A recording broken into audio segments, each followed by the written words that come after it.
这台 Sony RX100M7 推出多年，到现在还是有人买。有的人觉得它过时、太贵，甚至不值得。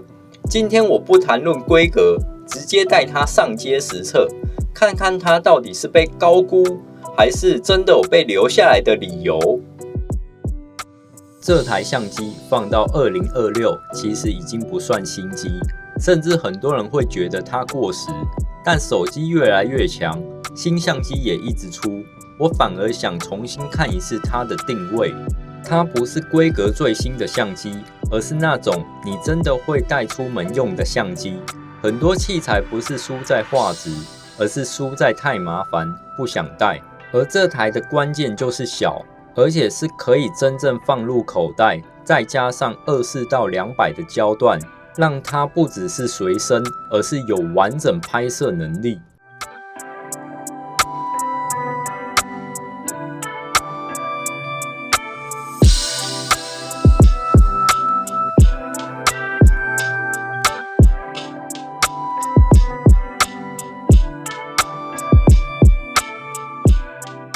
它虽然体积小，但操作并不简化到像玩具。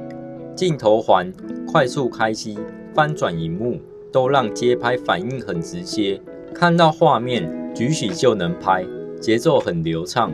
低调的机身也让拍摄更自然，不容易打扰被摄者。翻转萤幕在低角度拍摄时特别实用，可以让构图更灵活，也更不显眼。整体来说，它不是让你慢慢设定的相机，而是偏向即时反应型的工具。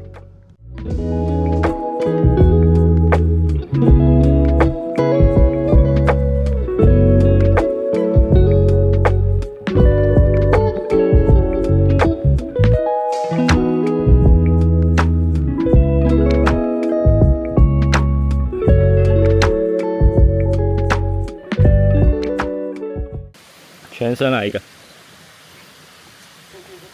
半身，比个耶吧，挺好的。这颗24到200的变焦是它最核心的能力之一。24毫米适合街景与环境氛围，可以保留现场感；50毫米最自然，适合日常人像与记录；70到200则可以拉远压缩画面。抓表情或远距细节，这种焦段在口袋机里非常少见，也让它在旅行时几乎可以一机完成所有题材。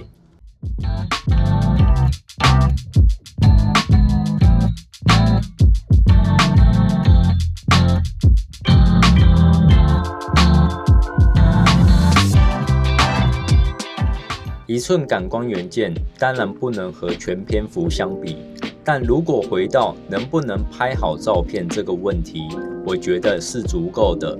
白天细节清楚，镜头锐度也比想象中好，色调偏中性，也方便后置。弱光环境确实不是强项，高 ISO 会有明显噪点，但只要光影和构图成立，画面依然可以使用。它的重点不是极致画质，而是稳定输出可用影像。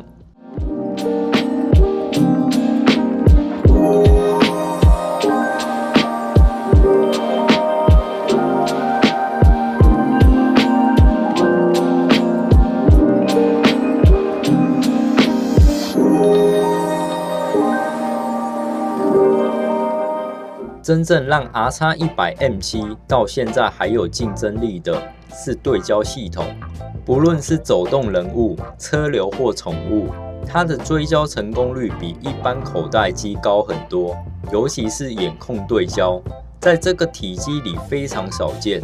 这代表你拍摄时不需要一直担心对焦失误，可以更专注在构图与瞬间。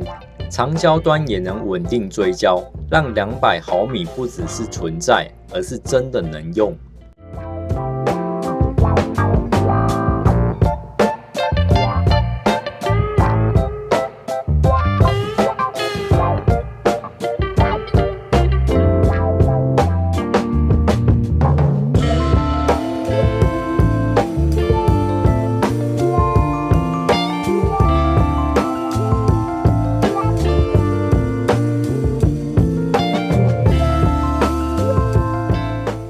果你追求极致画质或完整手动控制，它不一定是最佳选择。但如果你要的是随时能拍、随时携带，不需要思考太多，它非常适合。特别是3种人：想从手机升级的人，需要第2台随身机的人，以及旅行拍摄者。它最大的价值是降低拍摄门槛，让你更容易按下快门。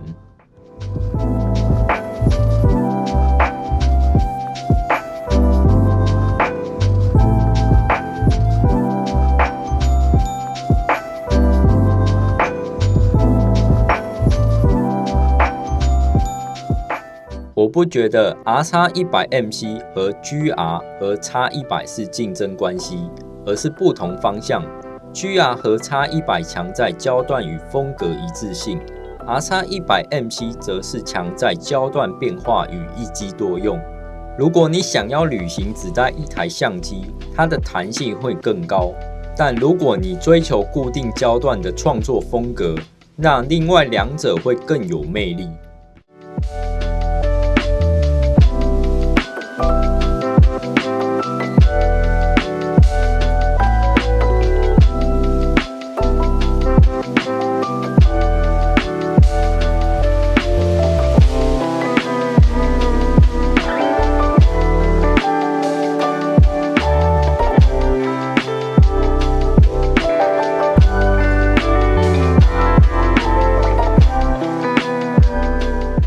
最明显的改变不是画质，而是我开始更常带它出门，因为没有负担，它变成1台随时可以用的相机。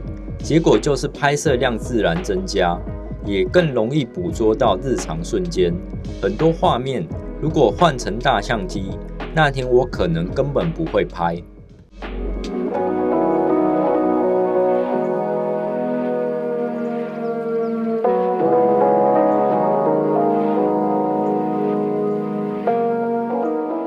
如果你需要的是口袋尺寸、完整焦段与可靠对焦，那它到现在依然有价值。它的存在不是因为新，而是因为功能组合仍然完整且实用。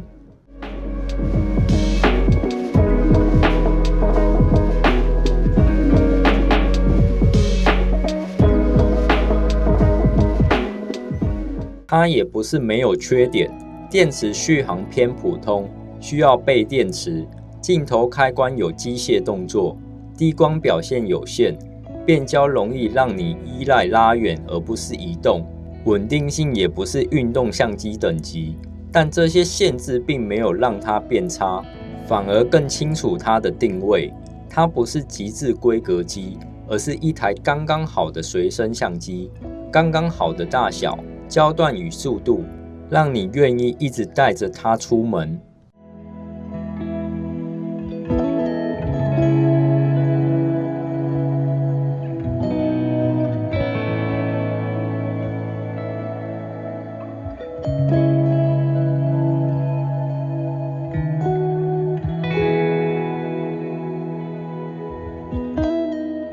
其实在真正长时间使用之后， RX100MC 带给我的感受已经不只是规格或画质，而是决策成本变低这件事。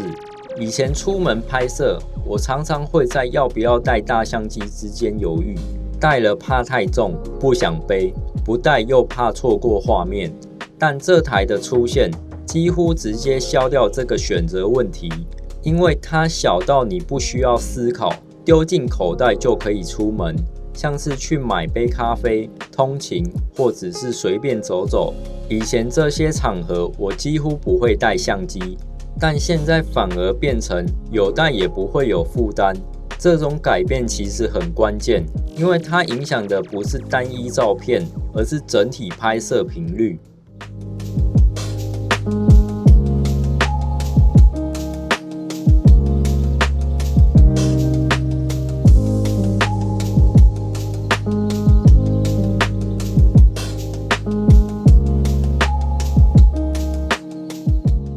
另外一个很明显的感受是，它让你更容易捕捉到原本会错过的瞬间。因为你不会预习今天要拍很多东西，所以反而更自然的在看到画面的那一刻就按下快门。这种状态跟计划拍摄完全不同，比较像是随机记录生活。还有一点是心理层面，拿大相机出门，有时候会不自觉进入我要拍作品的模式，会开始挑场景、想构图，甚至会停下来思考。但这台相机比较像是把这些压力拿掉，变成纯粹的观察与记录。在影片拍摄上也是类似概念，虽然它不是主力影片机，但在一些需要快速补画面或临时记录的情况，它反而很好用，因为它反应快、体积小，可以在不干扰现场的情况下完成拍摄。总结来说，这台相机最特别的地方，不只是它能拍什么，而是它改变了你愿不愿意拍这件事。当拍摄门槛降低之后，摄影这件事就会自然回到日常，而不是一个需要特别准备的行为。